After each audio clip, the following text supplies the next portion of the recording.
Sebutkan saudara kita tentang Nahdlatul Ulama NU. Sebutkan tentang saudara kita yang ada di Persis. Sebutkan sesaudara kita yang ada di kelompok perjuangan Ikhwanul Muslimin. Sebutkan sesaudara kita yang mana saja yang akan kita sebutkan, mereka Ahlus Sunnah wal Jamaah seluruhnya. Berangkat dari kelebihan dan kekurangan mereka, mereka saudara kita, kita saudara mereka. Kalau setiap kelompok berpikir macam ini, maka akan ketahuan bahwa kita sesama kita tidak layak untuk dibentur-benturkan dan tidak pantas untuk saling bermusuhan. Musuh kita yang nyata adalah Yahudi, Zionis Israel. Musuh kita yang nyata adalah Nasara yang merangi Islam yang di bawah payung PBB dengan Amerikanya. Musuh kita yang nyata pada hari ini adalah Syiah yang dipimpin oleh Iran di seluruh dunia. Ini musuh kita yang nyata. Jelas siapa di hadapan kita. Tetapi umat Islam dibentur-benturkan dengan isu-isu yang mereka yang buat, orang kafir itu buat, termasuk Syiah yang buat, semacam Wahabi dan segala macamnya. La haula wala quwata illa billah. Ibarat Allah, tentang masalah ini perlu saya beritahukan, dan semoga saja nasihat ini bermanfaat untuk saya, saudara saya yang tercinta, seluruh Ahlus Sunnah wal Jamaah dimanapun berada. Hari ini Arab Saudi diserang habis-habisan. Amerika juga bersatu dengan Iran. Iran berarti di belakangnya ada Rusia, ada Cina, ada India dan lain-lainnya. Ini adalah blok timur. Amerika sebagai energi terkuat yang ada di PBB menyatakan Iran adalah saudara kita. Sekarang di Iran, seluruh kota-kota yang ada di Iran hari ini ibarat Allah, semua tulisan-tulisan matilah Amerika di dinding-dinding di mana saja sudah mereka hapus. Yang digantikan dengan matilah Saudi, matilah Saudi, matilah Saudi. Lalu orang-orang muslimin di seluruh dunia, termasuk di Indonesia, berhasil dibakar dan disulut dengan isu Wahabi yang disematkan kepada Saudi, disematkan kepada imam-imam yang memimpin di Masjidil Haram, di Masjid Nabawi, disematkan istilah Wahabi ini kepada ulama-ulama yang bersumber dari Saudi. La haula wala quwata illa billah. Ketahuilah hamba-hamba Allah, ini fitnah. Sebab apa?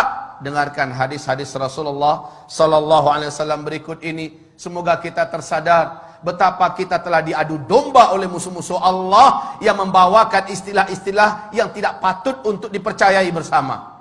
Saya yakin dan berbaik sangka bahwa seluruh yang hadir dalam Jumatan ini, di masjid ini, insya Allah Ta'ala bukan termasuk orang-orang yang mudah disulut dengan paham-paham seperti ini. Tetapi saya berharap melalui media yang ada, media sosial yang ada, dari dunia maya segala macamnya, di seluruh Indonesia bahkan menerobos ke seluruh dunia, sampailah hendaknya nasihat ini, bahwa sesungguhnya isu-isu yang tidak pantas disematkan kepada Islam, khususnya Wahabi-Wahabi, dan menyerang Arab Saudi. Sekali lagi, saya termasuk orang yang benci dengan Arab Saudi.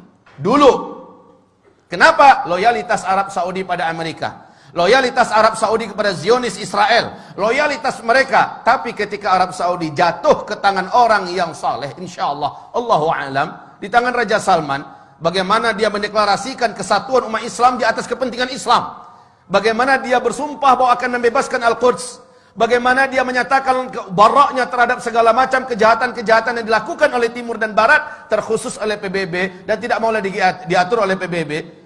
Lihat bagaimana sekarang Islam benar-benar menjadi perhatian utama, dan sejak itu Amerika berpihak kepada Iran. Sejak itu Amerika bertekad untuk menghabisi Ahlus Sunnah wal Jamaah melalui lokomotif yang paling benci kepada Islam, yaitu Syiah. Maka kaum muslimin, perhatikan sekarang. Rasulullah bersabda sallallahu alaihi wasallam, "Innad din la ya'rizu ilal hijazi kama ta'rizul hayyah ila juhriha." Sesungguhnya agama ini pada akhirnya nanti akan kembali berpusat dan berfokus kepada Hijaz, sebagaimana berpusatnya dan berkutatnya ular di dalam lubangnya. Hijaz itu adalah Makkah, Madinah, Taif. Ini yang Hijaz.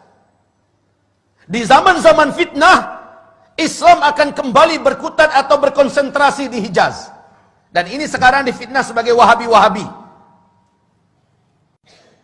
Rasulullah sallallahu alaihi wasallam ceritakan oleh Abu Hurairah, semoga Allah ridha kepadanya, Rasulullah bersabda, "Innal Islam bada'a ghariban wa sayaudu ghariban kama bada'a."